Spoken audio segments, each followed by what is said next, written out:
sports betting.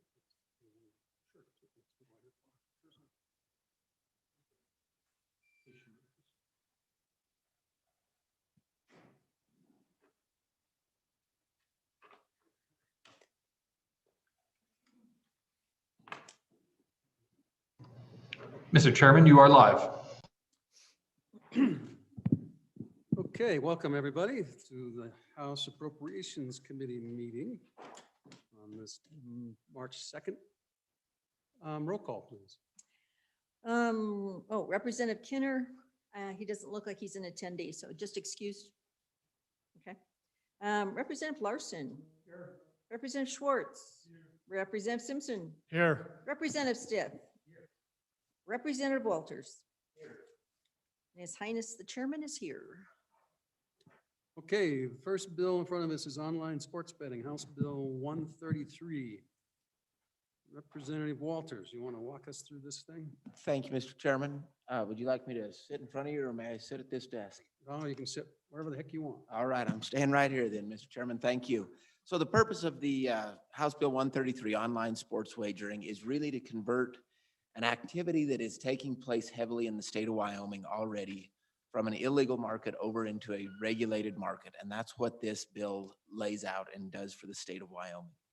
And so it's tough to estimate how much is really being wagered in an illegal market, but based on studies and assumptions in those studies, there's upwards of $500 million wagered online in sports wagering in the state of Wyoming currently. And the proceeds and the profits are all being directed and delivered offshore and out of the state of Wyoming. And so this bill will bring some of that back to the state of Wyoming. So the real key, and there's really two models of how states have done this, and it really started in 2018 when the United States Supreme Court lifted the ban on online or on sports wagering. And so there's about 23 states that have currently legalized some form of sports wagering since that time. There's another 15 states, I believe it is, that are looking into regulating and creating some sort of a mechanism for sports wagering within their states. So this is a rapidly growing environment and market. And with that, then there are two basically forms of opening this up. One is a sole source provider within the state, and the other is a multiple source provider, which creates competition. And then really that multiple source provider is the way to go, because with that competition, you bring more people from the illegal market into the legal regulated market. And the reason for that is that it creates more opportunities for wagering. And so everyone likes to place different wagers on different events, and not every company offers wagers on every event. And so the more companies you have, the more events available, and the more people that are placing those wagers currently illegally come back on shore. Secondly, this is a consumer protection bill.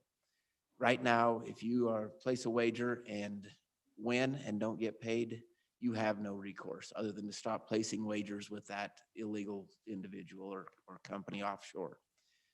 You can't go to the sheriff because you're the illegal bettor at the point, and they don't have a jurisdiction to go after somebody that's offshore and out of state. And so those are the big concepts of this bill. I'd stop there for any questions if there are any. If not, I can start walking through the bill. I've got one, Mr. Chairman, if I may. Please. So Representative Walters, I understand and appreciate the point on the illegal betting. And so if we legalize online sports betting, are they still able to access the illegal sites and do that? Or does this just create a deterrent? And the thought is that they will just not do that anymore. Thank you, Mr. Chairman. This really does just create a deterrent, and that's why you want the competition.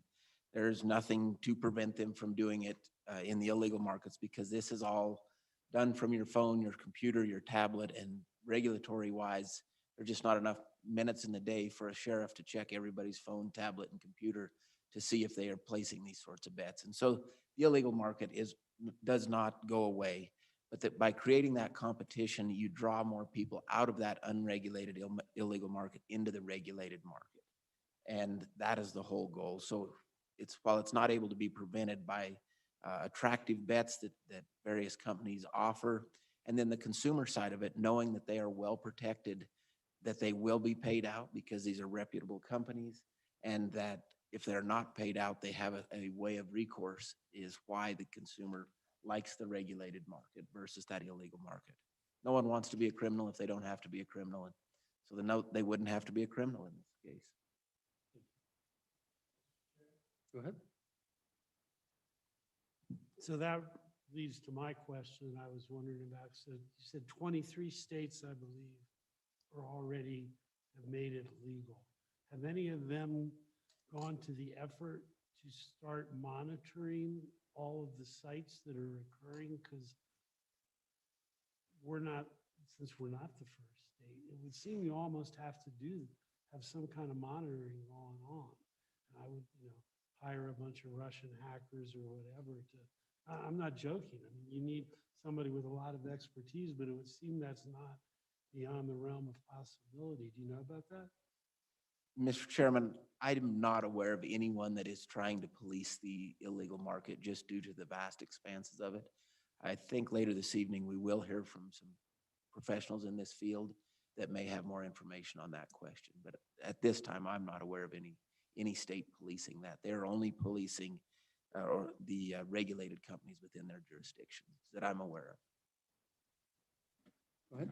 Okay, so moving on to the bill, and really I'll try and walk through it fairly quickly because there's some technical jargon in it that really just leads to the big points that we talked about earlier. So page 1 is just the basics of what we're doing, and 924-101 through 924-106 are being created in this bill. Moving on to page 2, we have definitions. I don't believe I need to read all of those definitions to you, but if you would like, we talk about what cash equivalents and cash is. We talk then on page 3, more definitions. The commission is the Wyoming Gaming Commission. The director is the director of the Wyoming Gaming Commission. Fantasy sports. So fantasy sports then is and a fantasy sports contest at the bottom of page 3, and then it goes on to describe what is a fantasy sport and how a fantasy sport is comprised and all of that on page 4. Again, still in the definitions. Moving on to page 5, line 9, and I want to point out a fantasy sports contest player, and this is the person that puts the fantasy sport team together. They are not the athlete that is participating, and there was a need to define that so that there was a differentiation between the athlete that is competing in the sporting event and the couch potato, for lack of a better term, that is putting the fantasy sports team together, so that it wasn't assumed that it was the same person. So that's why that definition is in there, and then it leaves the other undefined but unnecessary to define because one is. Then we move on to what is sports wagering. Mr. Chairman? And it's not, I hear this fantasy football and stuff like that. I just don't get it. I don't know how all of that works. I apologize. But when you talk about, so when I hear a fantasy, I'm thinking that that's make-believe. But then when you talk about the contest player being the person that is selecting the individual contestants, I thought that those were just fantasy contestants. That are they live breathing people? Mr. Chairman, if I may, the team that is created is the fantasy. The people on that team are real people.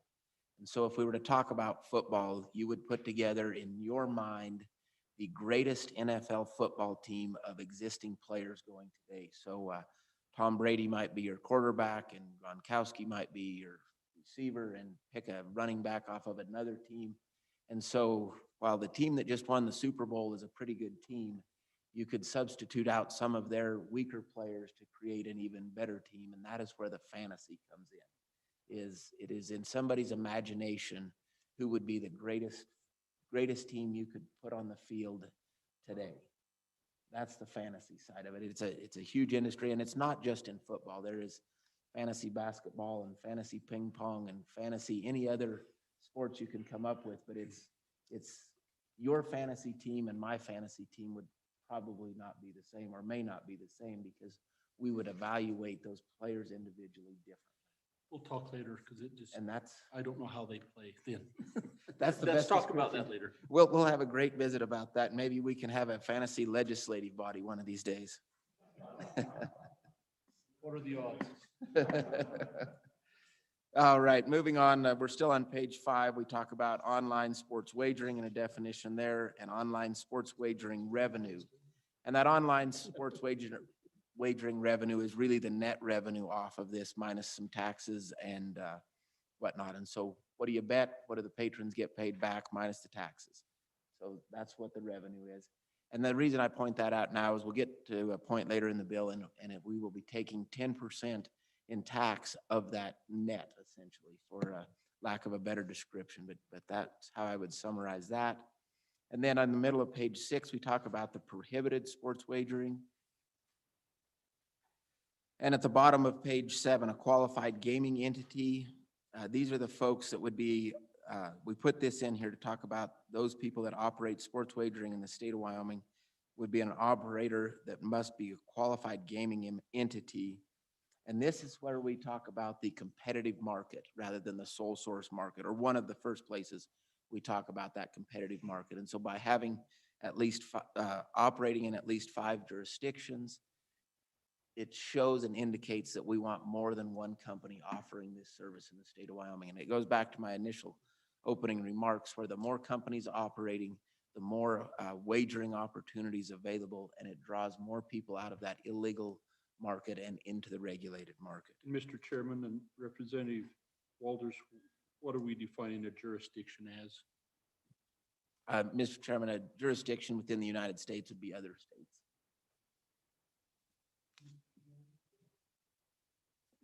Is 5 a magic number? Mr. Chairman, I don't believe 5 is a magic number, and I think there might be an amendment possibly to lower that. But the whole goal is to keep it above 1, more than 1. So 3 would probably be a good number to have in there, or as good as any. But again, trying to get away from that sole source singular operator in the state of Wyoming.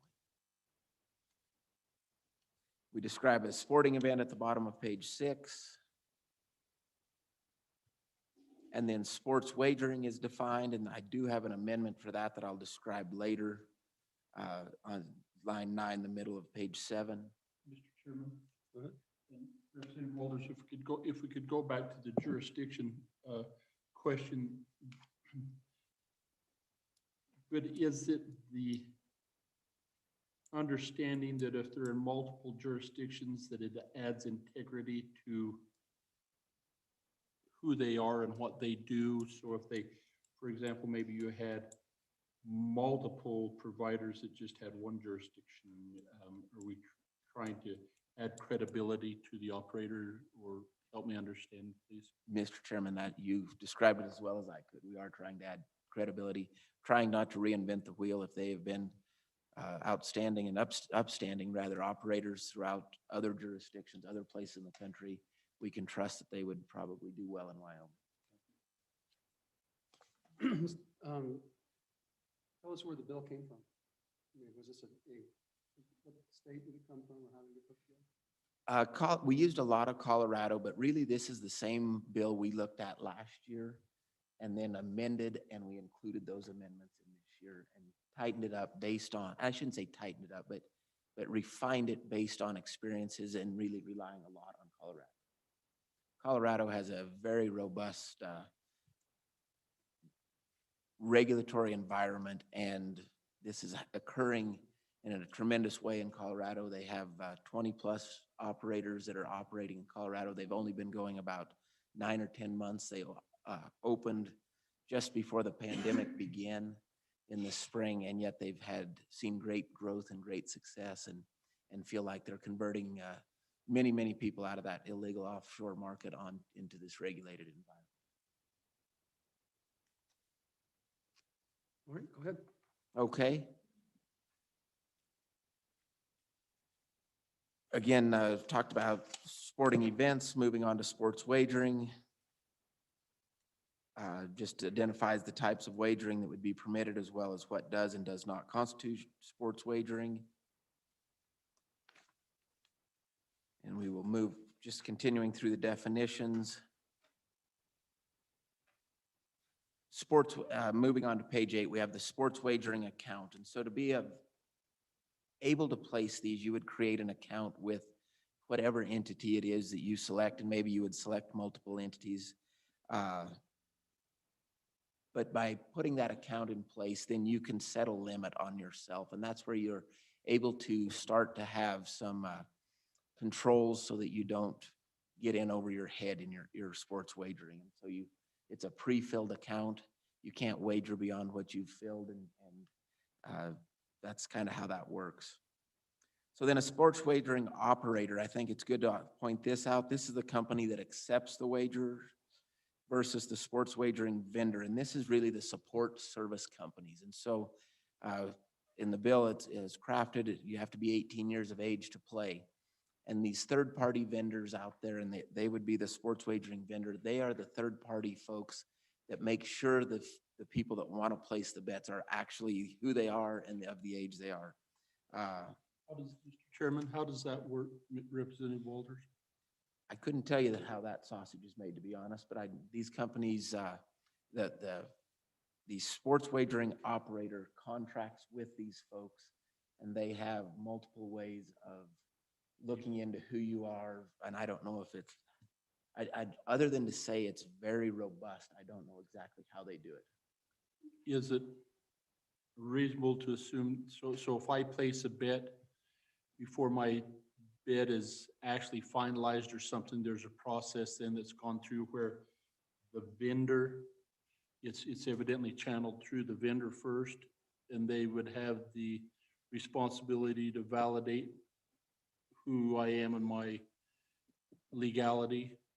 I think it would go start a step sooner than that. When you set up your account, you would do it at that point, and then you would place the bet out of your account.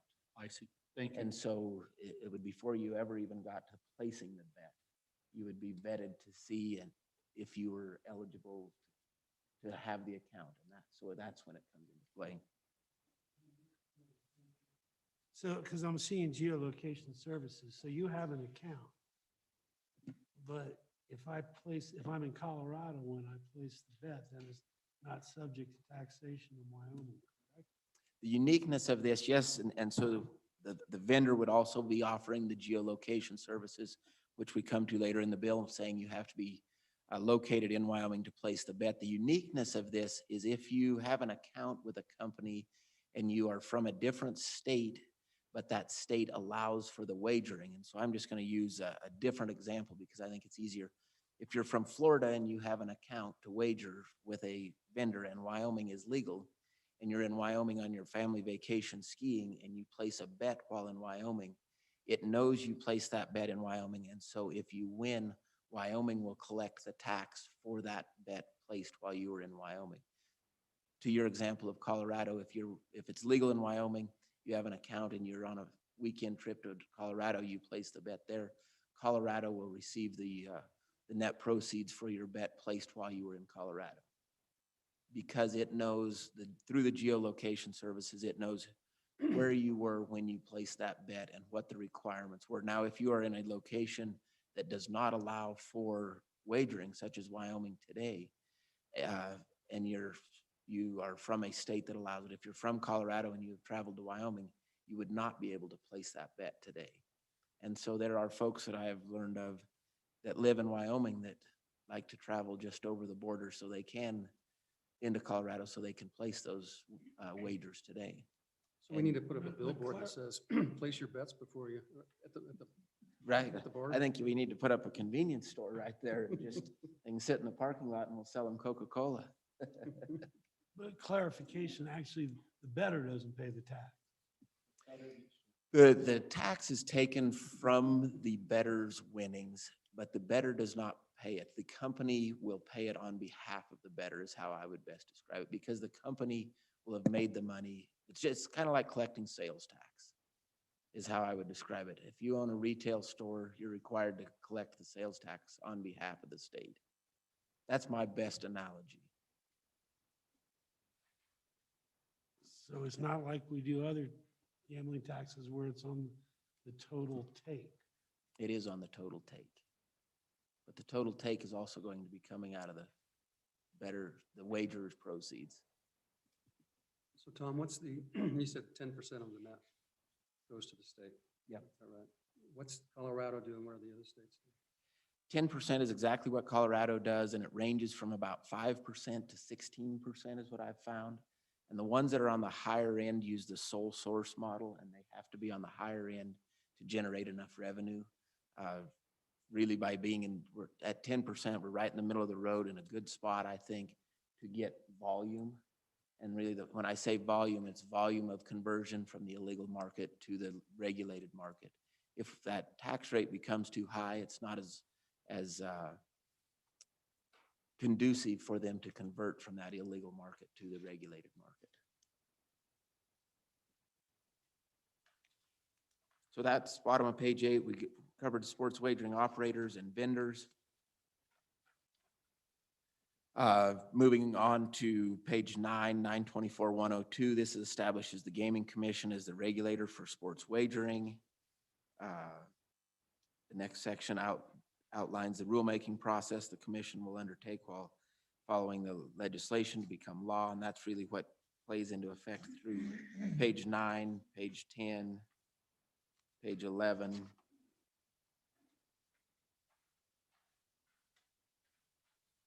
And then point out on page 12, section C, and it's just included to ensure the commission reviews and learns from other states, just trying to make sure that they don't try and reinvent the wheel here. There are some great things happening out there, and so just wanted to put that in there to ensure that the agency or the commission would go out and do that. Then we move on to 924-103, and this starts to talk about the permits to operate.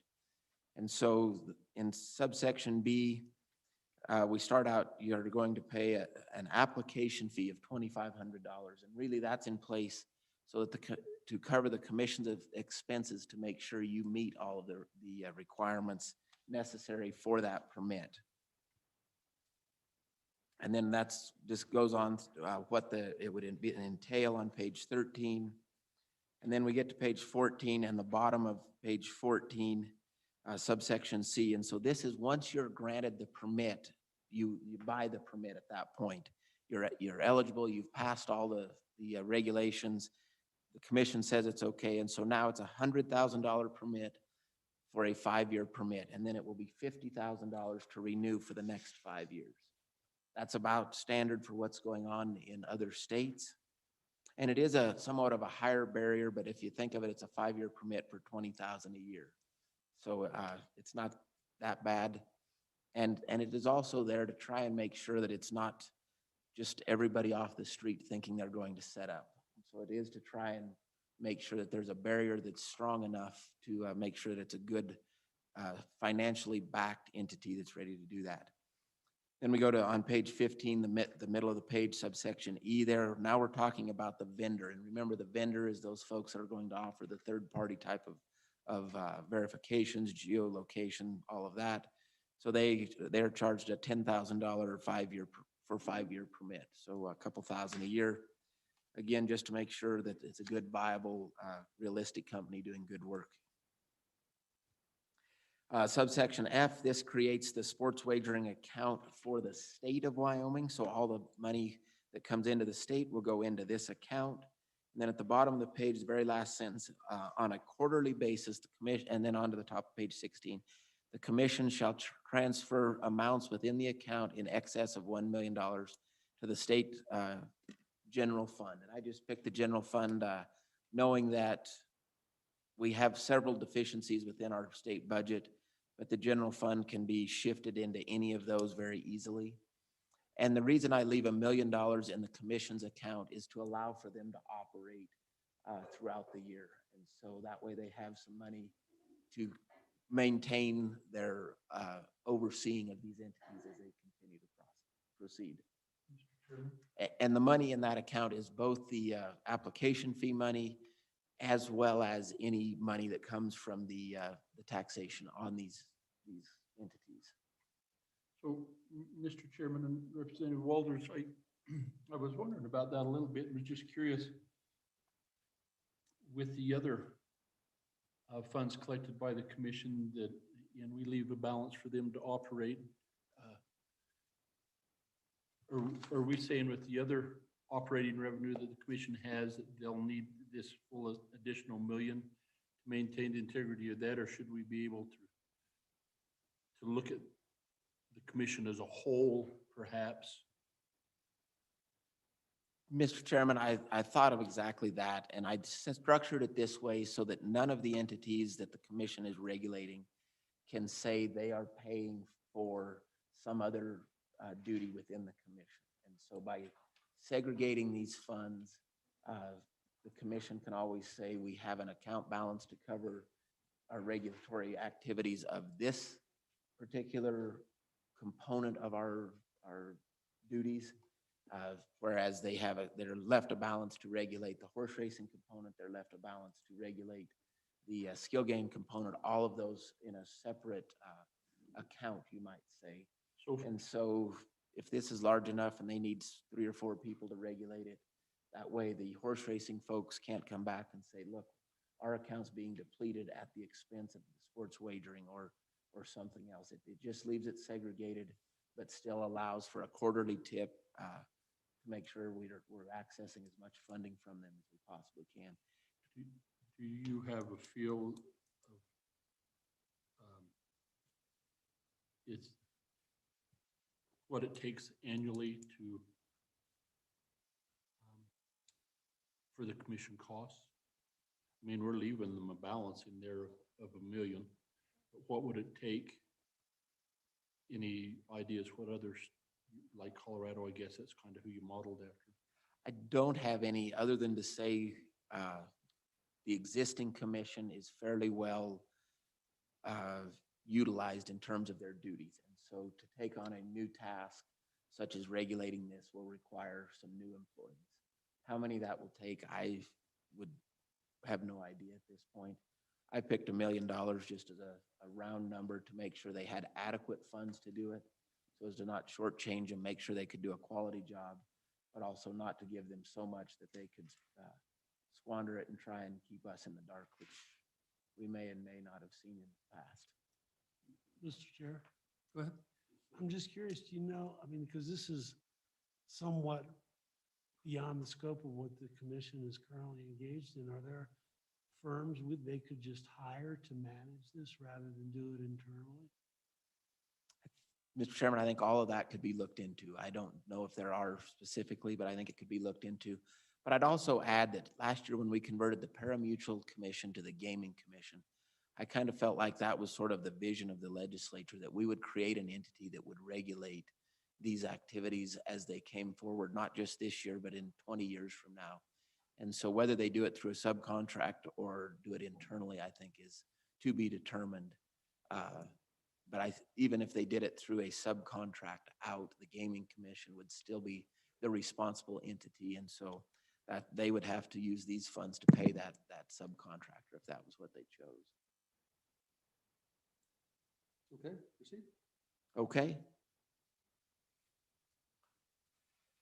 Then if we just talk about who has control of a sports wagering operator's permit, just to make sure that there aren't people who have the permit and then also are actively engaged in the other side of it, just to make sure there's a clean, fair split there. And so we talk about that on page 17, page 18. Then we get to page 19 and we talk additional parameters to make sure that we, on the top of it in subsection J there, it's just really additional parameters to ensure that the competitive market exists versus the sole source market, and that they are reputable operators that are seeking to enter the market versus myself thinking I would set up as doing this when I have no idea what I'm doing. So that's really what we're talking about there in J. Chairman, Tom, Representative Walters, so in the event that the permit holder gets the permit and moves forward and he's checked out and doing well, and he then sells a share, if you will, or stock is, do they then have to report that there's a change of ownership?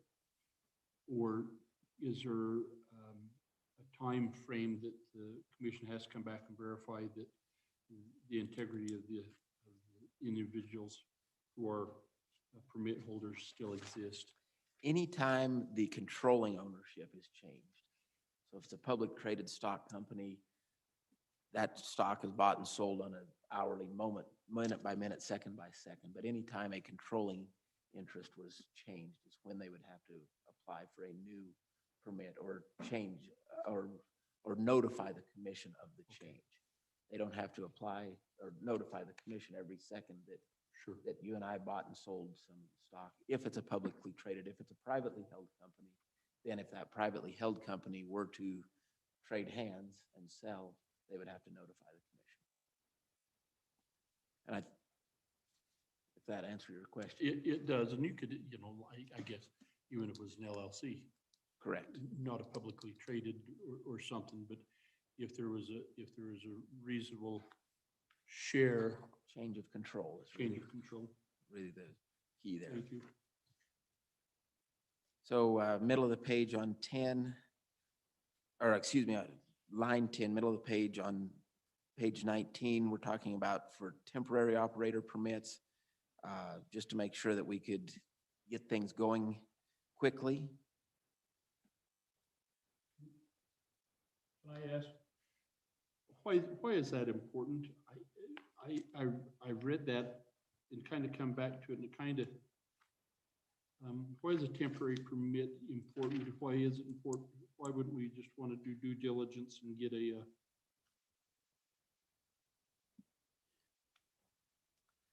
Timing was the issue for me. There might be others in the room that can give a better description than that, but I wanted to see this get going sooner and didn't want to see the things be drug out for 2 or 3 years. And so that's how, one way to, in my mind, keep the commission's feet to the fire and get things rolling.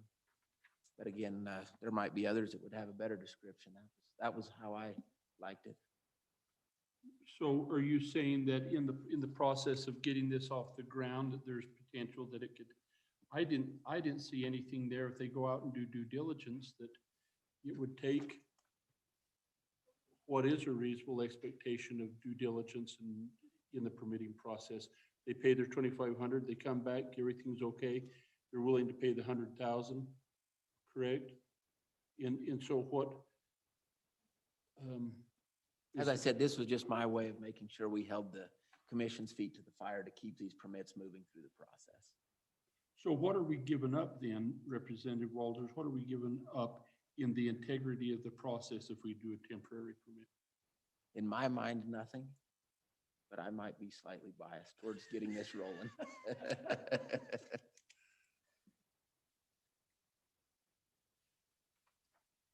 Moving on to subsection M, and this is really for the vendor side of it to allow the vendor to get up and running a little quicker as well.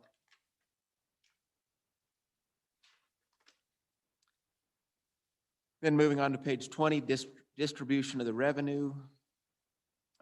Discussing that this is where we talk about the 10% of the sports wagering.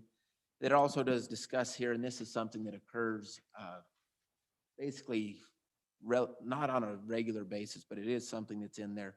And so it says that if they carry a negative balance, they can carry it over month to month, but after 6 months, they have to clean it up. And so really what that is if the Super Bowl has a major upset and they are, I don't want to say upside down, but they're carrying a negative balance right at the end of the month or the end of that month for payment, they wouldn't have to pay that. They could carry that over to the next month. It really, in the 6 months, it still trues up at the end. And so it's not a net negative to the state. It's just a net negative to the state on that month. And but it'll true up over time. So that's why that language is in there. Then at the bottom of page 20, it's the age limit of 18 to play the game, to engage in sports wagering. Moving on to 21 is the penalty phase. And the penalties, it's a $5,000 first offense, $10,000. So they just increase with multiple offenses. Mr. Chairman, And this is for the operators that are operating, that are penalized if they're operating without a permit. Mr. Chairman, just had a question back on page 20, the distribution of revenue. So it's, what the state makes is 10% of online sports wagering revenue. So is there any mechanism to know what that number is? I mean, is it just the honor system, or is there some way to verify what that online sports wagering revenue was? And my next question is there, I see it's 10% of the revenue, which is net of payout. Is a percentage of the handle, does that come out to be like 0.5% or something, or does anybody know? I don't know how you'd Mr. Chairman, I don't know how you'd calculate what that would be of the handle technically. Your guess or your speculation is probably right in the ballpark of what it is of total handle. To answer that question, and then to answer the question of it, is it on the honor system? No, it's not on the honor system. They're reporting to the state everything they do within the state, basically in an accounting document saying this is what we've done. And I'm unaware of a way that they would be able to alter those numbers to the state. So, then where's the language that basically, I presume that's directed into the rules and regs that the commission then dictate what information has to be supplied and when? Correct, Mr. Chairman. That is all part of the rules making side of it. Go ahead. So they, not later than the 15th of each month, is it a penalty established when they're late? Currently, there is not, but I think through the rule side of it, they would establish that penalty. Looking at other states' rules versus their statutes, you pick up a lot of those things in the rules, just as you asked there, Representative Schwartz. And while we're talking about rules, the other one that's really common in rules versus statutes is what I would describe as bonding, but it's really cash assurance that they can cover their payouts. And so the first thing is they segregate the player funds from their operational funds, period. But then to make sure that they can cover an unforeseen 100-to-1 odds type of thing or 500-to-1 odds type of thing, in rules, most of these states allow for them to carry cash line of credits and things like that to make sure that the players are always paid out. But that's always been handled in rules in all the states that I looked into. Mr. Chairman? Go ahead. Mr. Chairman, on page 20, at the bottom of the page, we designate that the minimum age to participate in online sports wagering is 18. So is that just a law that we're setting that prohibits a 16-year-old from participating? Or does the organization monitor that and make young people prove their age, similar to buying a cigarette at a store? Do they have to prove their age to participate? So, Mr. Chairman, we're setting the law as 18 is what we're saying we want it to be. And so then the operator to set up the account would prove that they are of that age. If we set it at 55, they would prove that to be able to play, the person was over 55. There is potential, I'm sure, for a 16-year-old to break into their parents' account and place the wager. That is something that I don't know we could ever overcome. Just as we had the debate yesterday on the floor about voter ID, and somebody said they pulled up online fake IDs. So there's some of those things that no matter how hard you try, you're going to be accurate on 99% of the time, but there's probably going to be the ones that slip through the cracks. But the ones that slip through the cracks are going to slip through not on the operator's research and due diligence. They're going to slip through after the fact, like I said, by breaking into their parents, and maybe not even breaking in. Maybe dad says, here's my phone, go place a bet if you want, Junior, which would be technically illegal because the person is underage. But it's not really the operator at fault, because the operator has made sure that the person who owns that account is of age. The fact that the owner of that account is letting someone underage use it is a penalty to them. Mr. Chairman? Go ahead. Representative, it just doesn't say that right here. It doesn't make the operator responsible for verifying. We just have a one sentence that says, no person under the age of 18 shall engage. Is there somewhere else in the bill? that Earlier in the makes bill, that we clear? talk about what the operator is required to do. That's just where we set the limit, Oh, thank you. is right there. So is there any penalty if the 17-year-olds gets caught violating state law? Mr. Chairman, I think that they would, I don't know the answer to that. I don't, and partly because I don't know how you would ever catch them. Because it comes back to the account will have been verified as being set up by somebody that is of 18 or older. And so the 17-year-old would have had to somehow obtained someone else's account. And I'm guessing, and I think there's some folks in the room tonight that can testify, that they have, they would, I'm led to believe is they would close down your account if they find out you're always letting your underage kids use it or neighbors use it. So that's really where the penalty comes in on that side. But some of those folks that actually partake in these activities can better answer that than myself. So again, page 21 is the penalties, and this is for the operators, basically operating without a valid permit to operate in Wyoming. And then on page 22, we go into the definitions in section 2 of gambling, just to point out that online sports wagering and fantasy sports are not considered gambling in the state.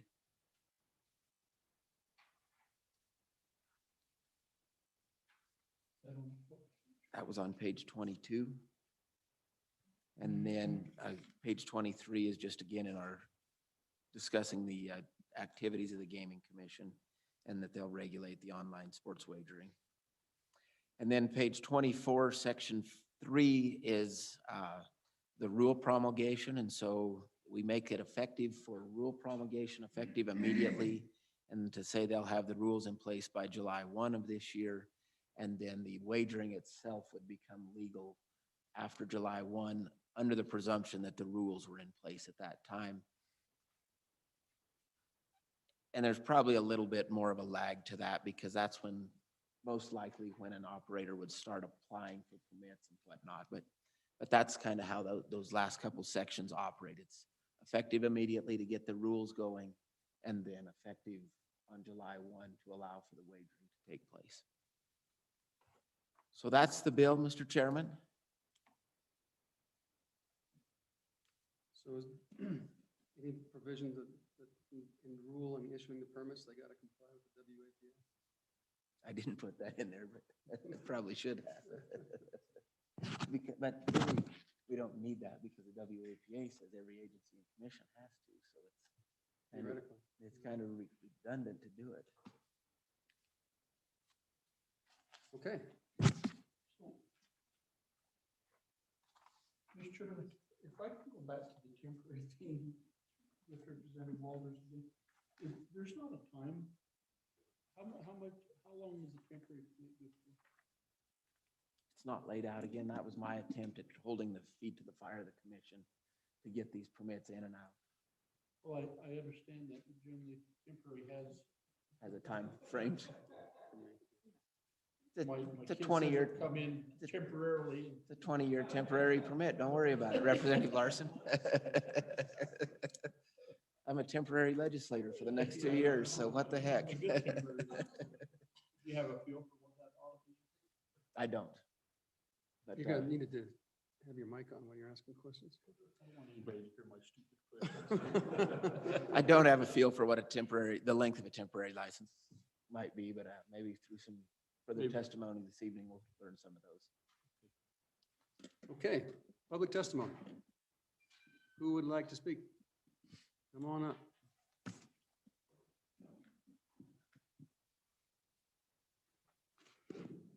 Good evening, Mr. Chairman, members of the committee. My name is Dave Pickard. I represent DraftKings and FanDuel. And what I would like to do is turn the rest of the presentation for DraftKings over to Chris Sapola, who is on Zoom. And I think, first I would like to say, appreciate everything that Representative Walters has put in on an effort in this bill. And We obviously stand in support of it. And I think Chris is going to be able to answer a lot of the questions that came up from the committee members this evening. Okay, Ryan, you want to let him in?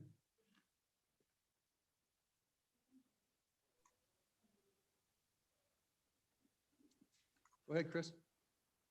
Thank you. Good evening, Chairman Nicholas, members of the committee. My name is Chris Cipolla, and I'm the Director of Legal and Government Affairs at DraftKings. First and foremost, I'd like to apologize to the committee for not being able to testify in person today, but I do appreciate the committee's willingness to accept virtual testimony.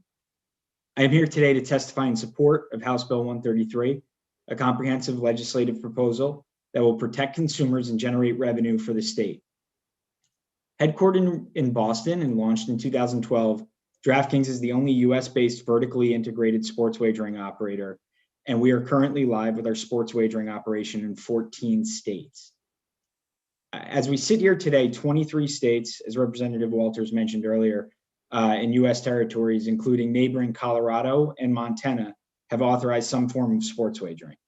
In addition, North Dakota, South Dakota, Nebraska, Kansas, and more than a dozen other states, like Wyoming, are currently considering sports wagering legislation this year. I'm happy to share some of our lessons learned thus far in these various jurisdictions in hopes of informing your consideration of a successful mobile sports wagering framework. I've submitted written testimony today that provides detailed analysis of House Bill 133. And while I do not want to read that testimony verbatim, I would like to highlight some of the reasons we believe House Bill 133 puts Wyoming in the best position to succeed. One of those key reasons is that it would legalize online sports wagering. It has become abundantly clear that consumers nationwide prefer the option of wagering from the comfort of their home or in another location with the use of their personal internet-connected device, such as a mobile phone, tablet, or computer.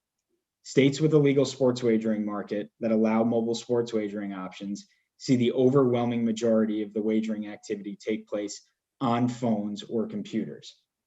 Even before the pandemic, 85% of sports wagering activity in New Jersey took place through a mobile application or online. Nearly all sports wagers in Colorado, which went live in May of 2020, are done online or on mobile devices. And in Pennsylvania, for instance, online sports wagering eclipsed 88% in every calendar month of 2020. The legislation also has many other features that will ensure Wyoming is best positioned to succeed. It allows for a competitive mobile sports wagering market of qualified operators.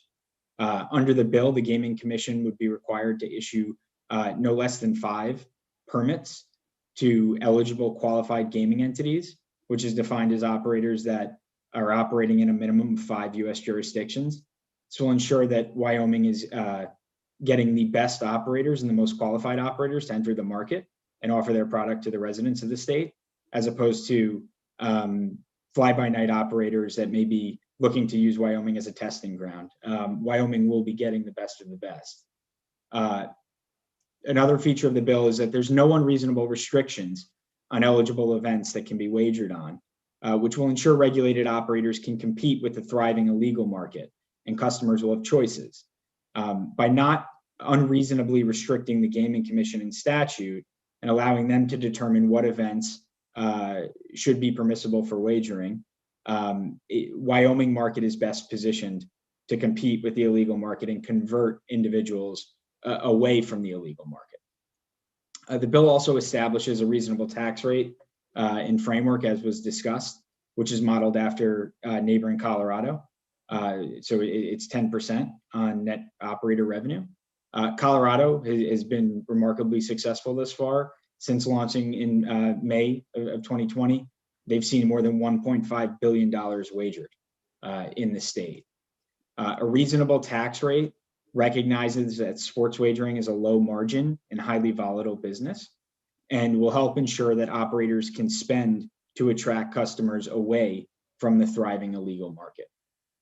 And most importantly, as was being discussed a little earlier, the bill places necessary safeguards to ensure that no one under the age of 18 years of age is able to place wagers and will allow operators to implement appropriate responsible gaming features, consumer protections that just are not available in today's thriving illegal market. For all of the foregoing reasons, we do believe that House Bill 133 creates a framework that best positions Wyoming for success. Thank you again for the opportunity to testify, and I'm happy to answer any questions you may have. Questions? Representative Schwartz. Thank you. So you referenced no unreasonable restrictions on events, but we don't have any definition of sporting events. So the Coney Island hot dog eating contest, I'm just thinking of all the events that are on ESPN, many of which push the borderline of sports. Mr. Chairman, Representative, thank you for the question. When you look at the scope of sporting events that could be wagered on, right now, each jurisdiction approaches that slightly differently, but having a robust wagering menu to compete with the illegal market where people are wagering right now, and to be in the best position to convert those people away from the illegal market, placing unreasonable restrictions on the wagering menu handcuffs operators' abilities to migrate those people away from the illegal market. That said, the Gaming Commission, the regulators in other jurisdictions, they do not allow wagering on activities that they do not believe are conducted with integrity. And when we submit requests for wagering events, whether it be the hot dog eating contest or any events that you may view as fringe, we submit information as to the integrity safeguards that are in place, the people competing in those competitions, so that the regulator has a full view, and ultimately they can make a determination as to whether they're comfortable with that being offered for wagering. By not having a blanket restriction on a category of wagering in statute, it ensures that the regulator is able to fully analyze the situation and determine, what is best and what is safe to offer to the residents and visitors of Wyoming. Mr. Larson. Thank you, Chris. I guess my first question is how is it that I guess it's the vendor that determines that the individual placing the bet is legal age? How do they do that? Mr. Chairman, Representative, thanks for the question. We, as a sports wagering operator, will work with third-party vendors to help us in certain key areas of the business. One of which is our Know Your Customer process. So before anybody is able to wager on our platform or any other sports wagering operator's platform, they have to go through an identity verification, which includes verifying name, address, social security number, geolocation. We conduct that process through a third party. The identities are run through various public databases. And if we are unable to confirm identity through the threshold process, it results in follow-ups where customers will have to send proof of residency, photo identification.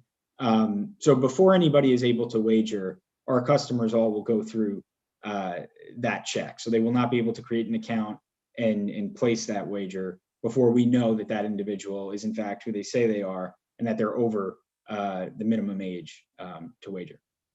Thank you. And then, Mr. Chairman, a follow-up, Chris, is in our definitions, we use cash equivalent, and we give the definition of that, and then we say that the cash equivalents are used to set up the accounts, to pay the accounts, and satisfy that. And we have debit cards and credit cards in there. As we, as a state, have kind of looked at gaming, and for those entities that do gaming now, credit cards have been kind of avoided as a means because of the potential impact without resources that could do. How necessary is having a credit card in there? I just worry, and so my understanding, which is not a very good one, is that I could use this credit card to set up my account, but to whatever limit that is. But then I don't know how often I can do that. And so if I can do it repeatedly, that would then jeopardize perhaps the problems that we see people get into with credit cards is what I'm trying to avoid. Mr. Chairman, Representative, credit cards, as you mentioned, the cash equivalent definition that's included in the bill identifies funding sources that patrons can use in order to fund their account. Credit cards in many jurisdictions that we operate are accepted. It is a popular funding mechanism for customers. Some customers just are not comfortable attaching their bank account and prefer to fund using a credit card. It's personal preference.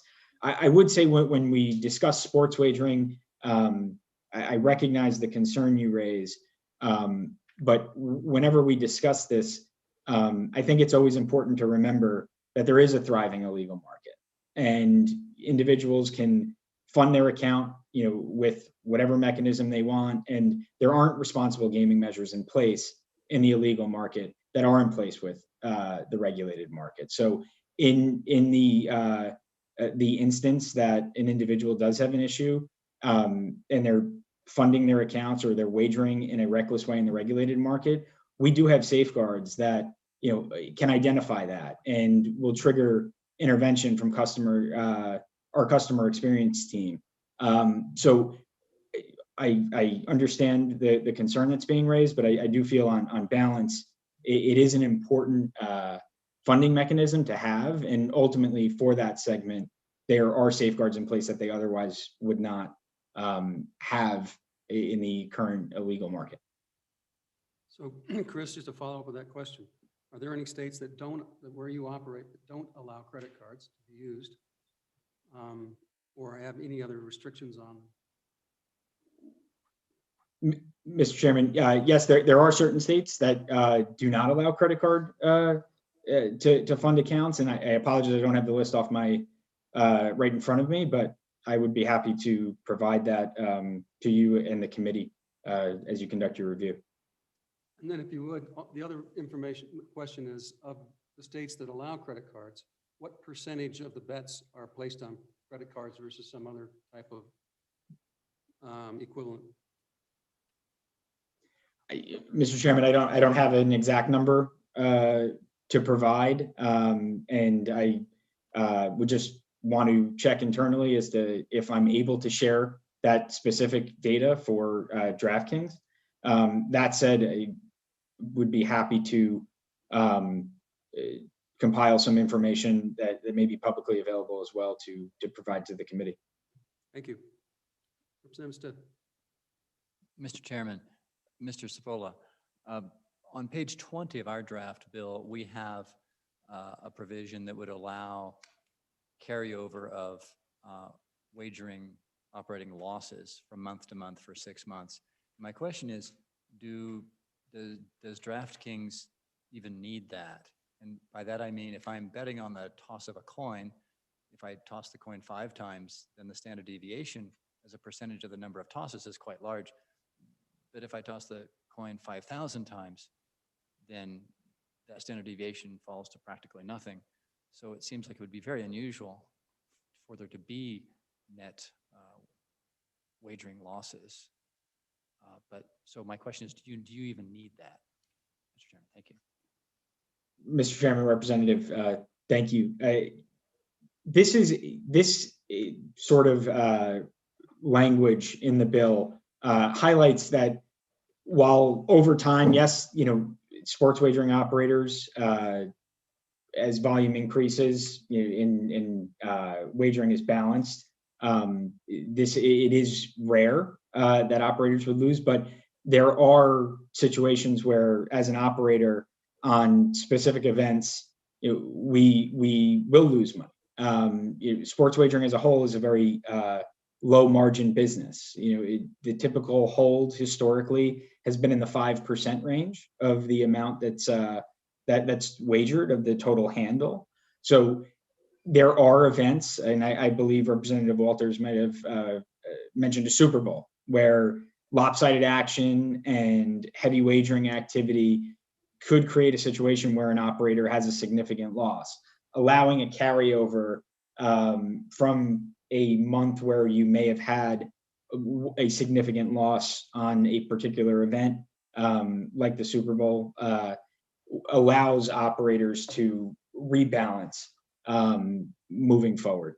So I believe that's why that language is important, because it helps protect against a significant loss. Obviously, our goal is to not lose money and be out of balance on any particular event or series of events, but occasionally it can happen, and that's where sports wagering varies from other forms of gaming where it's a set formula payout. There is variance in sports wagering. Further questions? Go ahead. Thank you, Chris. As you listen to the conversation you heard me bring up the question to Representative Walters on the subsection there on temporary permits. In some of the other states where people do this, do they issue temporary permits to get people out the door and running? And if so, what's the length? What is a reasonable length of time you would expect in a jurisdiction before a permit is issued? Mr. Chairman, Representative, the temporary permitting is used in jurisdictions throughout the country. I do think as the conversation was taking place, I did go to that section of the bill. And it is a tool. My reading of the bill is that it is a tool that the commission would have. It's not a directive, so the commission is not necessarily required to issue temporary permits, but they have that option. I think that it's a useful tool in that it will allow a market to stand up fairly quickly if the commission is comfortable that the information that's been provided and the background of the applicant from what they've seen is reputable and they're comfortable with that. And it provides the commission the ability to continue a thorough investigation while at the same time not holding up the market from launching when they view it as not being something that potentially should be held up. So it is just a useful tool in avoiding unnecessary delays should the commission feel that it's appropriate. And I understand the permissiveness of it. I think that's important, but do you have a feel for what does temporary mean in your world? Is that we was kind of joking with each other here on how, but I'm kind of curious as how much time should a temporary permit be for? Should it be 30 days? Should it be 6 months? What do other states do? Mr. Chairman, I think that the goal with temporary permitting is that the temporary permit would stay in place until the commission has conducted its check, so that ultimately when the commission makes a decision as to whether they will issue a full permit or they will not issue a permit, the temporary permit is put in place with that being the date at which it expires, when the commission is ready to ultimately make a decision on the applicant. So then the burden is really on the commission, as Representative Walters has pointed out repeatedly, the burden is really on the commission to get their group in a group and get the information back to either provide the permit or decline it. Mr. Chairman, that would be correct. It's just that it's a process in place so that the commission has the ability to stand up the market, but obviously it would not be ideal if a review of an applicant dragged on for a significant period of time that wouldn't benefit anyone, most likely. Further questions? So it's 7:23, everybody. I'm going to stop the discussions at 8 o'clock. So keep your comments short so we can move along, all right? Mr. ahead. Chairman, Chris, a question that was asked earlier. If I set up an account and I'm been through all the hoops and I'm 18 or older, but somebody gets a hold of my account, whether I hand them my phone and say, go place the bet that's under 18, do you guys shut down accounts when you learn that that's happening on a regular basis? Is that where the penalty for something like that takes place? Mr. Chairman, Representative, yes, we would. If we found out that somebody was using their account in a way where they were facilitating underage wagering, that would be something that we would shut down an account for. Another example is with the geolocation technology. If you set up an account or somebody sets up an account and they're out of state and they're looking at it, but then they give their login information to a friend who may be in a state that allows it, our geolocation technology can ping when somebody is accessing their account in Florida and when they may be accessing it in Wyoming. And if it's within minutes that, I'm calling you to place a wager on my behalf, that will stand out and that will, warrant a follow-up from our company, because proxy wagering account sharing isn't permitted. So those are all things that we investigate. And, if we do confirm those activities, shutting down the account is within the scope of the actions we take. Further questions? Okay, thank you. Appreciate it. Next. Thank you.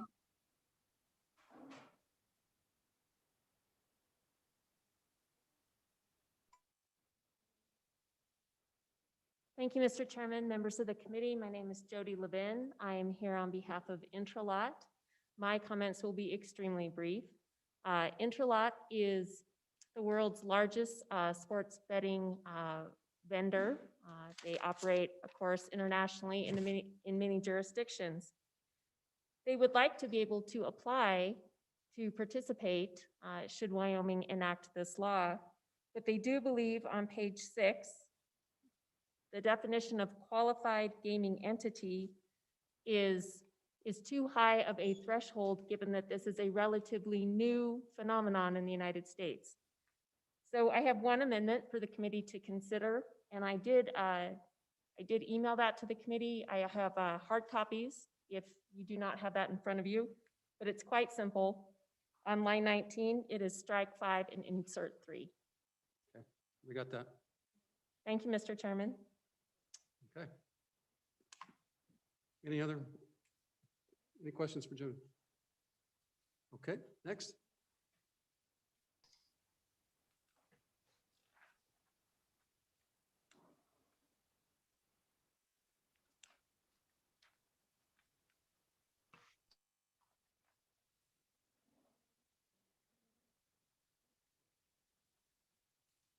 Go ahead, Travis.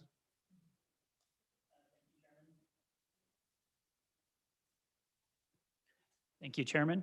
My name is Travis McNiven, testifying here on behalf of the Northern Arapahoe Business Council. Today, my questions will be focused just upon one point on this bill, and that is as drafted. The language, the discussion that was held earlier on the 5 jurisdictions would preclude tribal governments from ever being able to participate in offering sports betting within the state. And so we engaged with Representative Walters and have worked with him, and very grateful for his communication with us, and believe that he has amendments to bring in the, correct, you have a copy of those. So we, the Northern Arapahoe Business Council stands in support of Representative Walters' amendments to accomplish that goal of allowing the 2 tribes, provided meeting all of their other requirements of the bill, to also offer sports betting. Okay, I think that Tom will move that. Might change it to 3 versus 5. Okay, anything else? No, Mr. Chairman. Great, appreciate it. Thank you.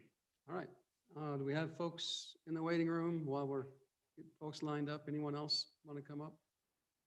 I saw someone online a second ago.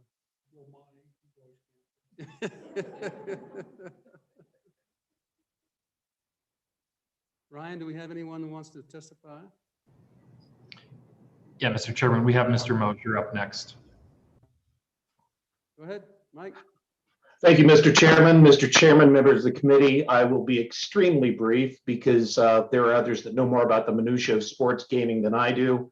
However, we do support House Bill 133. It does not present a direct benefit to the businesses I represent, but an indirect benefit in the sense that it legitimizes an activity that's been going on since time immemorial.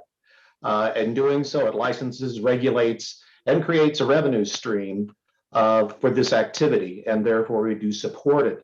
There was some questions about driving business from the black market that currently exists that we've all seen. I think the biggest advantage is what gamblers or what people do sports wagering want to do is have a fair game. And they will be driven to this because they know it's a fair game. And so with that, Mr. Chairman, members of the committee, I will stand for questions and I thank you. Thank you, Mike. Any questions for him? Okay. Anybody else in the waiting room?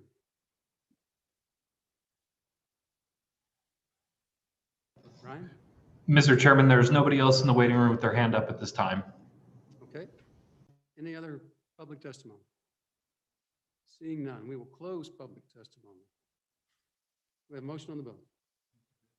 Moved by Representative Larson. Second. By Representative Walters. Discussion on the bill. Mr. Chairman, Go ahead. I would like to offer a few amendments, but I'll do them separately for ease and convenience. You should have all received one that is a formal LSO-looking amendment. Should have been on your desk when we arrived this evening. 3801, yes. Okay. And really what this does, and the main crux of it is on page 6.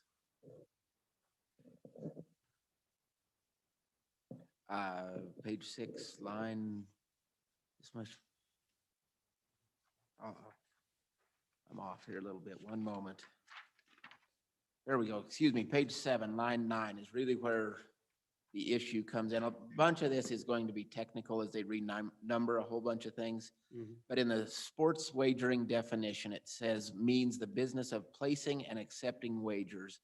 And that language of business of placing, it becomes concerning because if you are placing a wager and you're in the business of that, does that mean you have to comply with all the other requirements of this bill, that in the business of and placing? And so what it does, this amendment does, is it deletes that placing in this definition, and then we add the definition of a patron, and the patron is the person who places the online wager. And so you have sports wagering is accepting wagers, the patron will then place the wager. And so then there's some other technical corrections where they change player to patron in other places on the bill.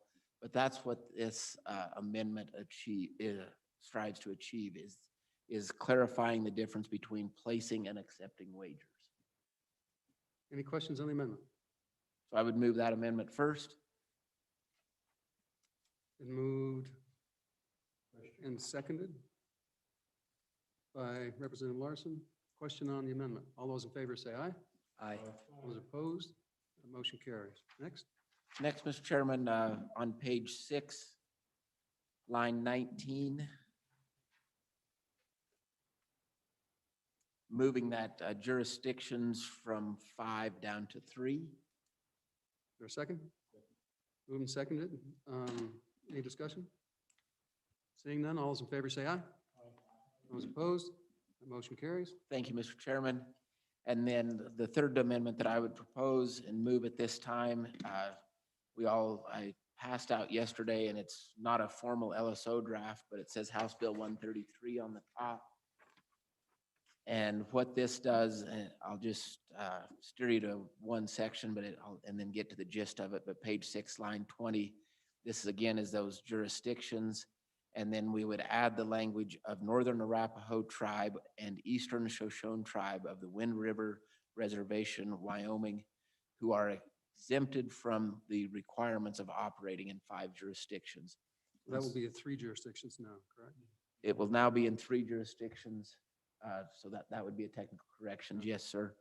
But the goal of this is to say that the Northern Arapaho and Eastern Shoshone tribes of Wyoming only would be allowed to be exempted from the multiple jurisdiction requirement. So it'll allow them to participate and be potentially one of the companies that could offer this online sports wagering.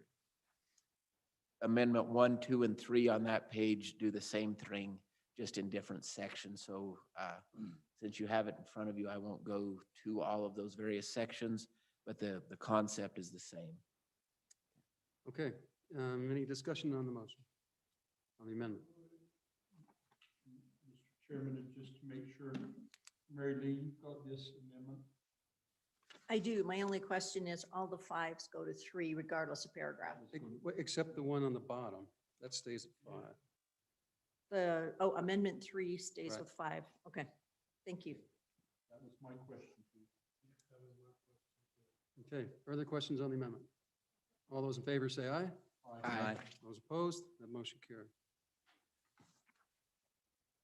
Mr. Chairman, those are the only amendments that I had at this time.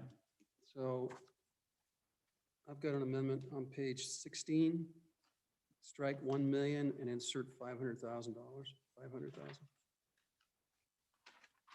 there a second? Second. Moving second in discussion. I think that 500,000 would be more enough for them to operate on.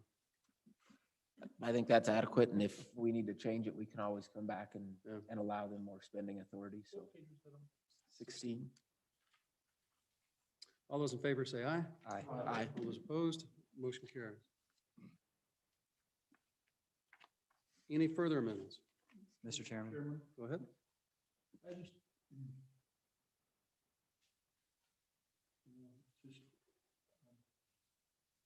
I'd like to, I understand that there's a difference in the way that this is set up, but it still makes me a little anxious on the use of, on being able to use credit cards. And I think our good friend that helped do this brings up a valid point that they're in the illegal gaming, they're probably using the credit cards now, I guess. Thank you, Tom. I guess I'm just kind of curious if there's anybody else that's as concerned about that as I am, and if not, then I'll just leave it be, but. I don't think you can run this type of a business very well without credit cards. So I think it's the nature of the beast. Okay. There could be limits on it. I mean, something by rule and regs say no more than so many bets Well, or so much amount. And Mr. Chairman, I think Chris is going to get us some information, kind of see how From other that's done states. in other places. And we'll, might be something that we Go ahead, David. feel compelled to address later. Sure. Mr. Chairman, members of the committee, again, Dave Pickard with DraftKings and FanDuel. But I'm going to take that hat off for a minute. I'm going to put my Mountain West Credit Union Association hat on, and we're going to talk about credit cards versus debit cards. Credit cards are infinitely safer from a fraudulent protection or fraud protection standpoint than a debit card is. A debit card can drain your account, and then you're left dealing with your financial institution to recover that amount. There are safeguards in place, but on a credit card, if there is any fraud on that credit card, you file a complaint with your credit card company and they suspend that amount immediately from your outstanding balance on your account.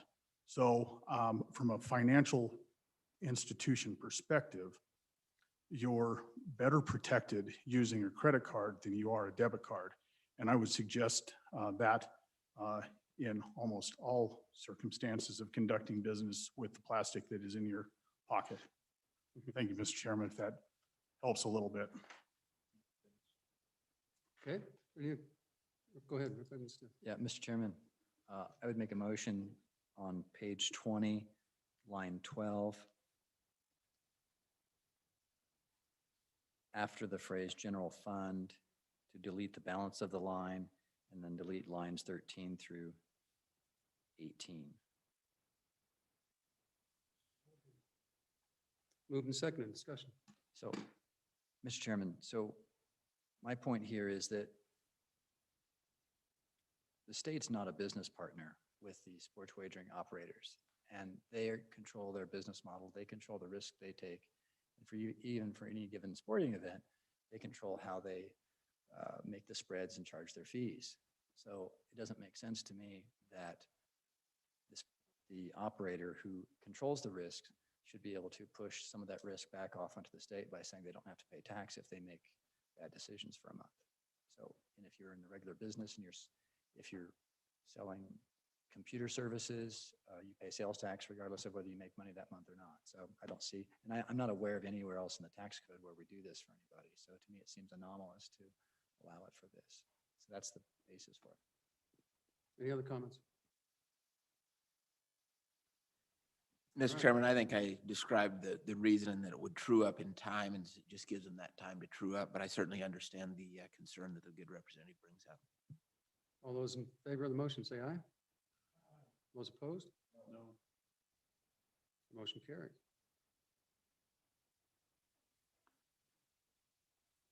Okay, any other motions? Any other motions? Okay. We're gonna get this done. Go ahead. You ready to vote? Are you ready to comment? Would you like to? I am. Thank you, Mr. Chairman. I'll make it brief. Representative Walters, nice job presenting this. And if I was a wagering man, I'd bet that this program would be successful based on your proposed bill here. I'm a definite no, however. I'm just not a wagering man. I think the complications in our society for legalizing online betting is just significantly, and I'm just not willing to go there. So I'm going to be a no on the bill. Thank you. Representative Schwartz. Thank you, Mr. Chairman. I wasn't going to say anything, but I kind of agree with my colleague. I can actually name him in here, Representative Simpson. But I feel like, the horse is already out of the barn and we've got a lot of illegal wagering going on. We have all these other forms of gambling going on. And I don't know what the benefit is in drawing a line here. So while I fundamentally agree with you in terms of voting, I will be an aye vote. Well, and, yeah, go ahead. Chairman, I think I wear a somewhat similar philosophical hat to my good colleague from Star Valley. My problem and I didn't realize to the extent it was going on a month ago in my community that I seen the impact of the illegal sport being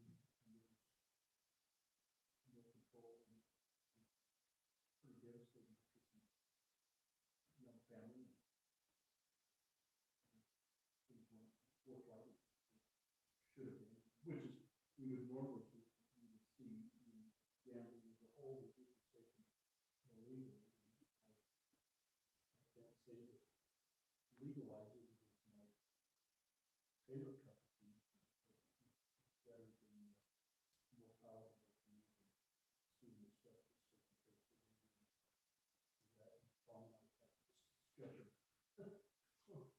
multiple times, and so for that reason, as much as I'm not I don't like gambling, but I think that I'll vote for it. So I'm curious why we didn't have testimony from the director of the Gaming Commission. I mean, obviously he's familiar with it and has been working on to some degree, but Mr. Chairman, I can't speak to why he didn't want to testify other than to say, we decide what he'll do. So yeah. we're going to put this in his lap, whether he testify for it or against it. And I've had discussions with him. He feels like he has people in place and has contacts in place to make this happen. He's comfortable taking on this challenge. Okay. Yeah, I'm kind of in the same boat. I don't know if I'll vote on this on the floor, but I want to get it out on the floor. I just don't like gambling. Okay, with that, roll call. Okay, before I take roll call, I've got numerous messages that your public cannot hear you. So please turn your mics on, sit closer to the microphone. Gosh, they can hear me. They ought to be able to hear you. All right. Representative Kinner, do you want me to leave it open and email him how we can handle it? You bet. Okay. Representative Larson, Aye. Representative Schwartz, Representative Simpson, No. Representative Stith, Aye. Representative Walters, Aye. Chairman Nicholas. Aye. 5 ayes, 1 no. Okay. Good luck, Tom. Thank you, Mr. Chairman. Thank you, committee. All right. All right, next, let's go to state-funded capital construction. Everyone should have a few amendments for this. We are all familiar with state capital construction because it's our bill. And so I'll open it up for public discussion. Any public discussion on state-funded capital construction? Except from the community college.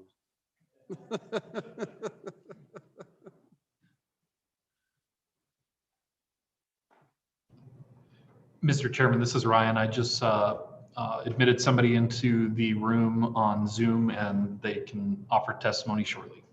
Okay, Mr. Chairman, members of the committee, my name is Erin Taylor. I serve as the Executive Director of the Wyoming Community College Trustees Association.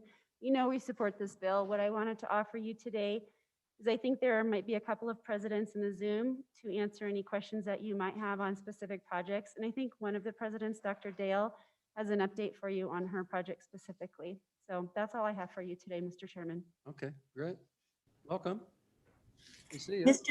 Mr. Chairman, members of the committee, thank you for the opportunity to utilize Zoom this evening.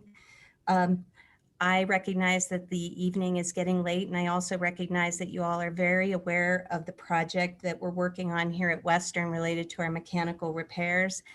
I just wanted to give everyone an update that according to our original timeline, the first phase with the electrical loop repairs was scheduled to be completed in January of 2021, so this last January. And in fact, we just completed it. It was a couple weeks late, but that's not so bad with construction projects. So just a quick update to let you know that Western is ready for phases 2 and 3, et cetera. And thank you for your support, and I can answer any questions you may have.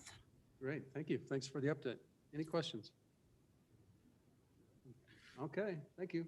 Anybody else besides that? Oh, Mr. Chairman, before Aaron gets away, sorry. You waited such a long time. Mr. Chairman, I'd like to ask Aaron, if we give the Community College Commission more money, and Mr. Chairman, maybe you can help me identify that. Where would they use the money? Is it going to be up to the discretion of the commission, or I'm looking forward to a possible amendment? Chairman? Go ahead. Mr. Chairman, I think I can ask the question in a more concise way to get to Representative Simpson's point.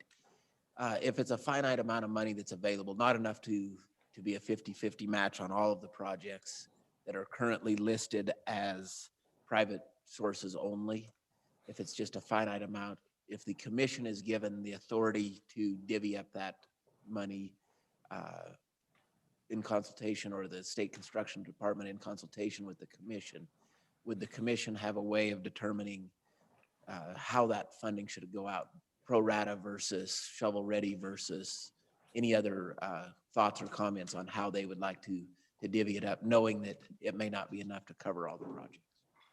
Sure, Mr. Chairman. Representative Walters and Representative Simpson, thank you for the clarification. And thanks for just restating. I have a hard time hearing with all of these things here. I do believe the commission is in the waiting room. I think they could do that. They have that knowledge of what stage the projects are in, what sources of local funds might be ready and available, those sorts of things. So I personally think they probably could do that, but I know that Dr. Caldwell and probably Larry Buckholz is also in the waiting room, and they can give you a little bit more insight on the types of things that they consider. with that, and I would love for them to weigh in on that. I think that'd be appropriate.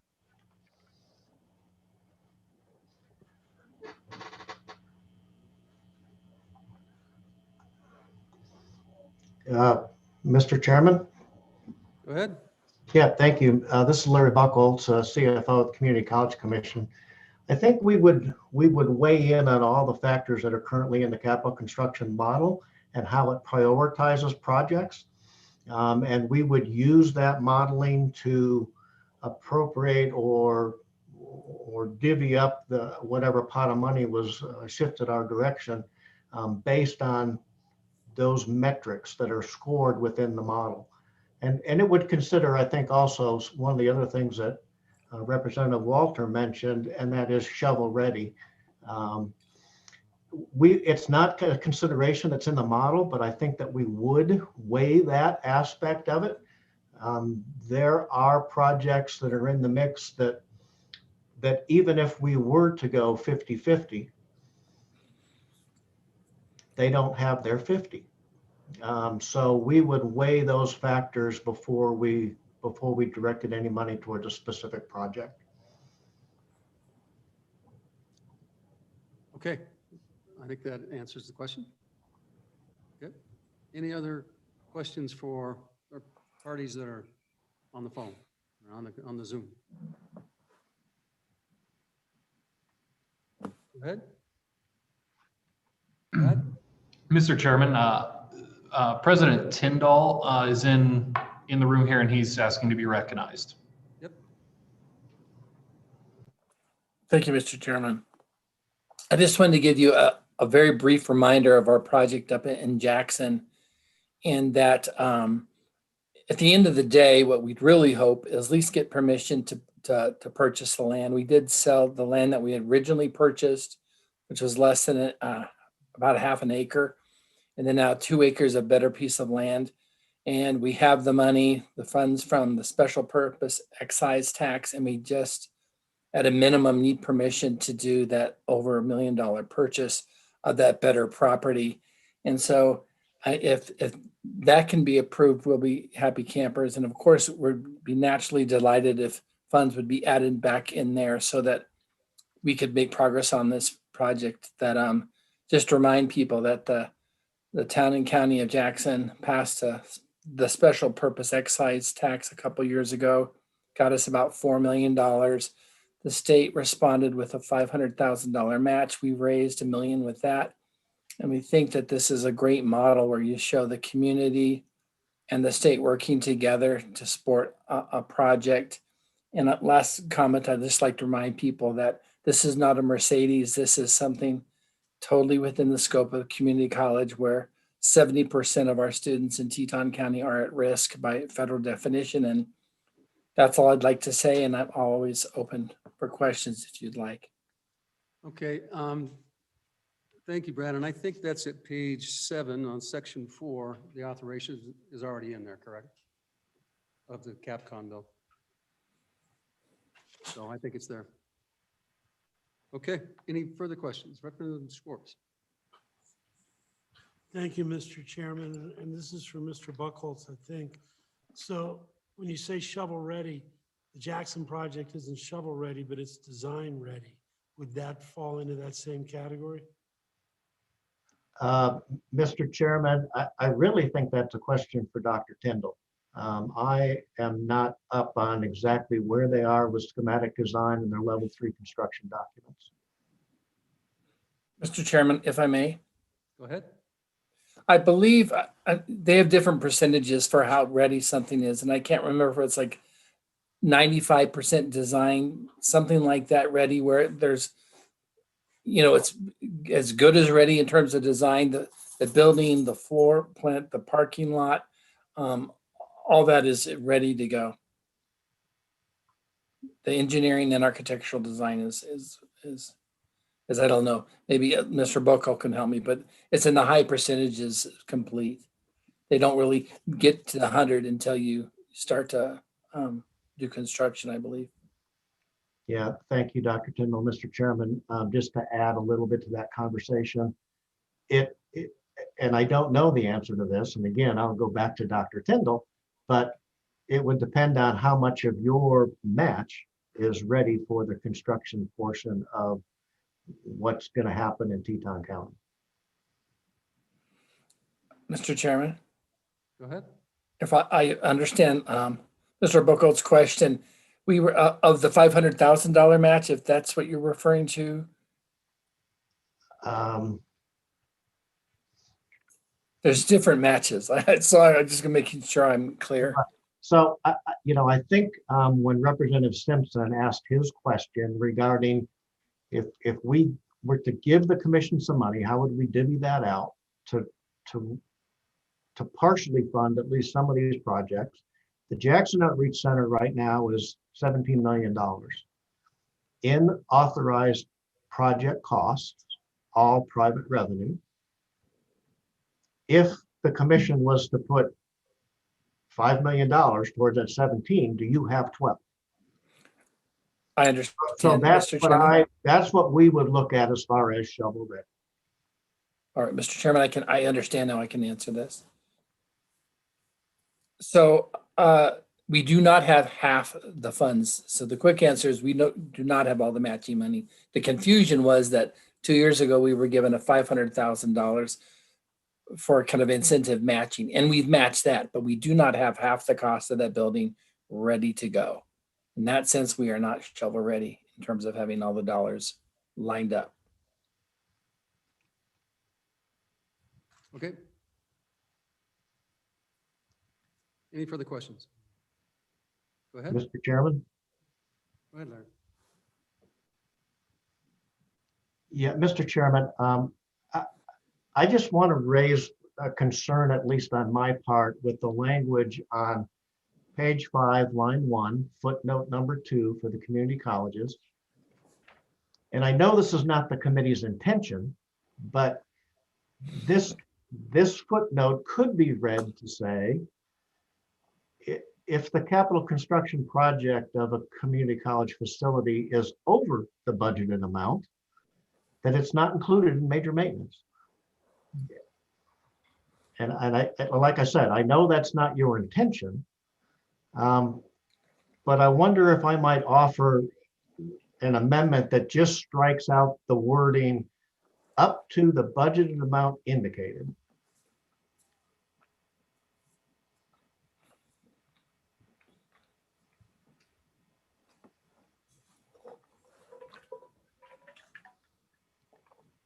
And if Mr. Richards is on, I certainly would invite his opinion on that.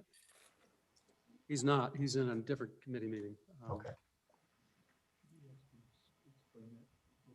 Yeah, I'm not sure I understand what doing that does. Mr. Chairman, I think what he's saying is if the project were to exceed the budgeted amount, then the project may no longer be eligible for the major maintenance money in the future. And I guess I can understand his concern, but I also don't believe that the project can exceed the budgeted amount without further legislative authority. So you would never exceed the budgeted amount because you would always have to come back for further spending authority. So I think either way would probably be fine. I recognize his concern, but I think it's addressed in two different fashions. Mr. Chairman, the community college statutes, Title 2118, do authorize the commission to authorize a project to exceed the budgeted amount by 10% without legislative action, as long as that increase in the budget is fully funded by the community college that brings that kind of a request forward.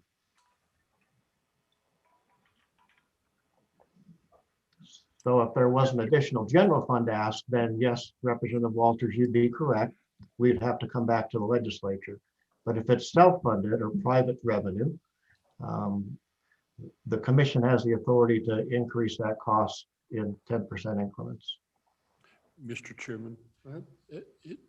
So Larry, could you help me perhaps give me an example of why you would authorize 10% over the budget amount? Mr. Chairman, just as looking at the budget the way it is written right now, the dollar figures that are in there are dollar figures that were developed in level 2 design a year and a half ago. If the project that was approved or will be approved actually goes under construction, it's already going to exceed this budgeted amount just because construction costs have increased over the past 18 months. So you either cut back the size of the project or you scale back some components of it to stay within this budgeted amount, or we increase it based on those factors.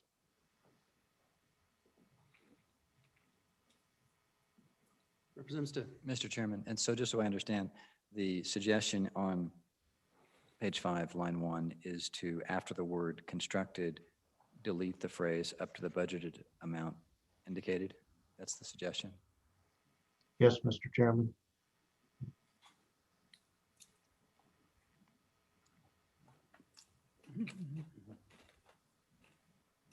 Okay, any further comments? Any other public testimony? So, Larry, I do have a question for you. So we have an amendment that we're going to bring that's going to add $12 million back in for construction purposes for community colleges. And to be used for matching dollars on shovel-ready projects. And then, so my question is, you've got a $16 million project or a $17 million project, a $22 million project, and a $20 million project. Just those are the first three. So my question is, then what would be the mechanism of divvying out 12 million? You just go to the first project, or but requires matching funds, or then you go to the next one, or how would you handle that? Mr. Chairman, this is new. This would be the first time that we would be faced with such a situation. But I can imagine that we would ask the colleges to provide to the commission exactly what the status of any given, of any of the, and there's actually 4 projects, I think, that would qualify for that $12 million bump. We'd ask them to provide us a status on where they are with their own fundraising, with how much capacity they have to fund any part of that project, and then we would go into the prior prioritization mechanisms that the commission has levied in its approval processes and what has gone to the State Building Commission previously. And then we'd probably have to come up with a separate scoring mechanism to award that money to the institutions. Okay, that's what makes sense logically. So, but we just wanted to make sure that we know what you do if we do this. Okay. Yes, Mr. Chairman. Other questions? Okay, any other public comment? Mr. Chairman, I have Director Westby, and I'll admit him now.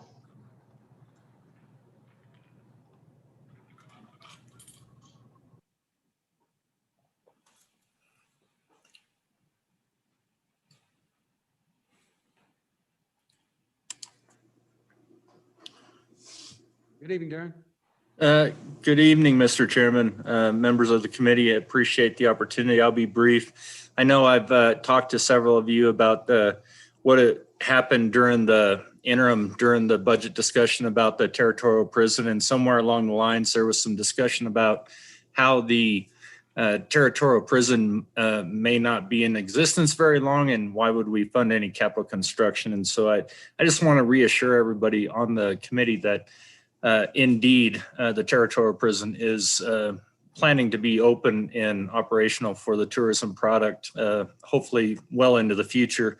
And I guess I would stand for any questions in hopes that we can get that funding authority reestablished.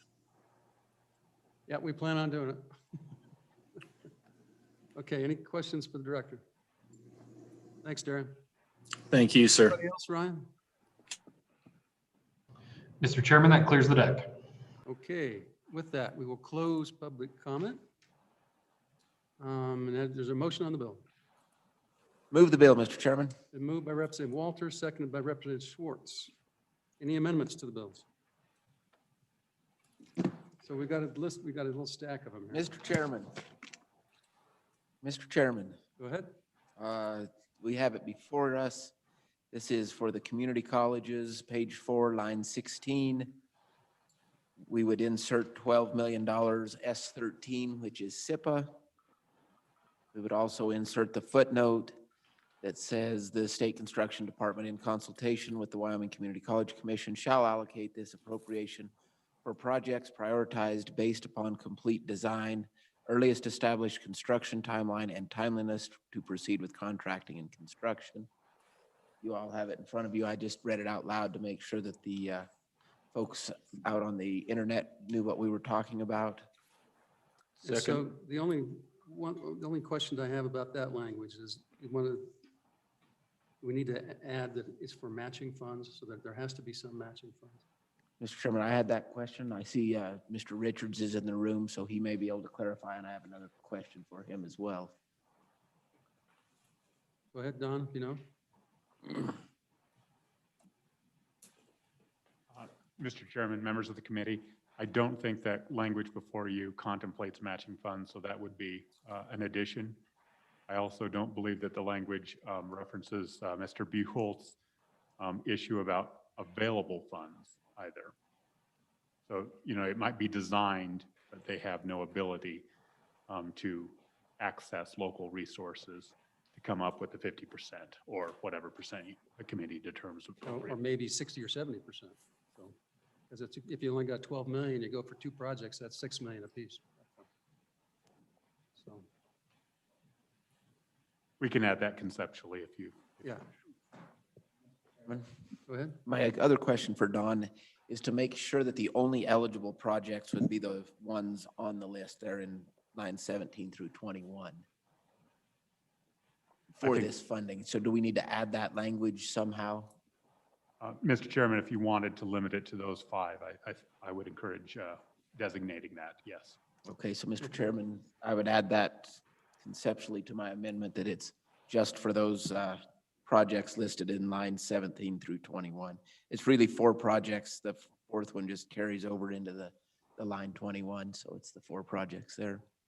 Conceptually, I'd also add the language for matching funds and available funds. Okay, and Don, would you work with Mary Lee to kind of slice that up? Put it in the box for us? Okay, go ahead. Question, Mr. Chairman, help me on the matching funds. What is the expected dollar for dollar? What is? Well, matching means dollar for dollar. That's Well, not always. Sometimes you do it 2-to-1. Mr. Chairman, I would make that matching to be a dollar for dollar match. Okay. Everyone understand the motion? All those in favor say aye. Aye. All those opposed? That motion carries. Next.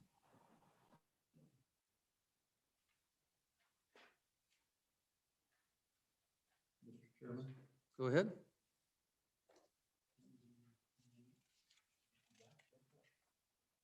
Mr. Chairman,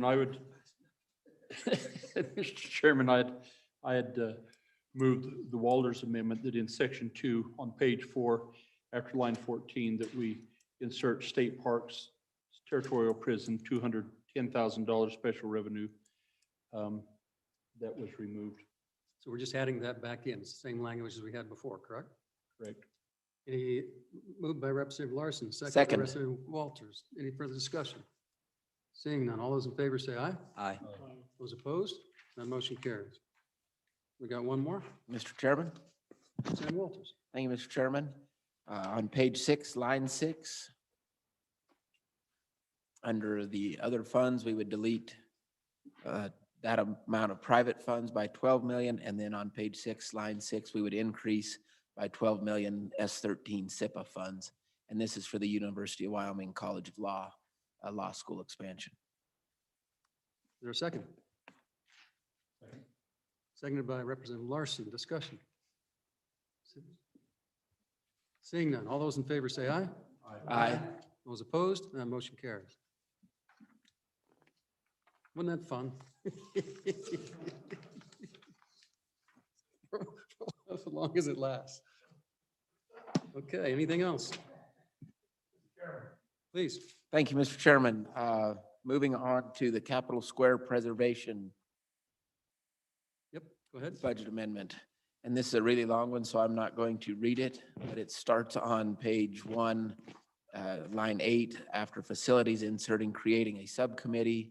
And then we discuss who that subcommittee is in subsection 7.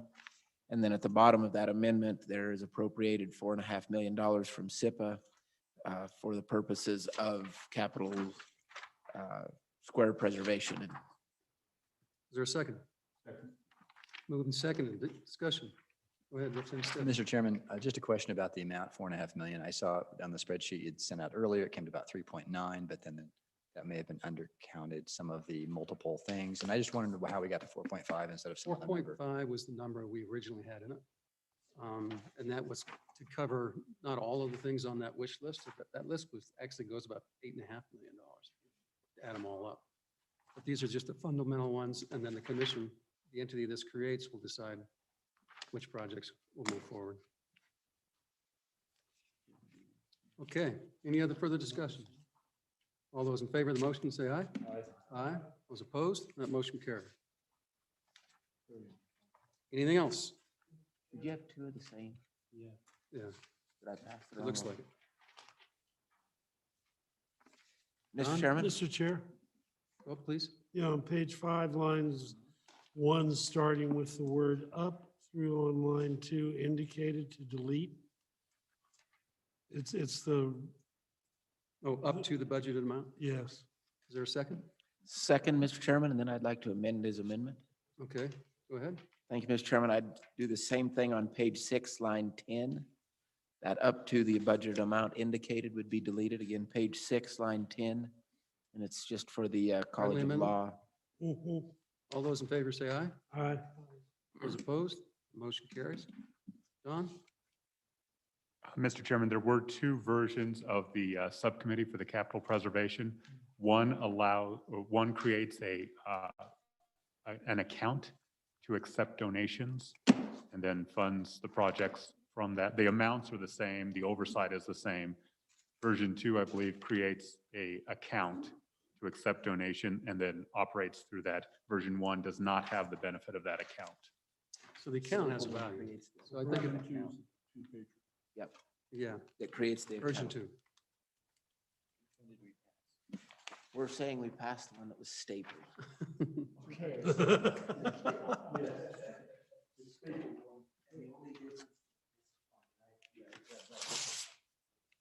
Okay. Okay, anything else? Committee? No other amendments? Roll call. As amended.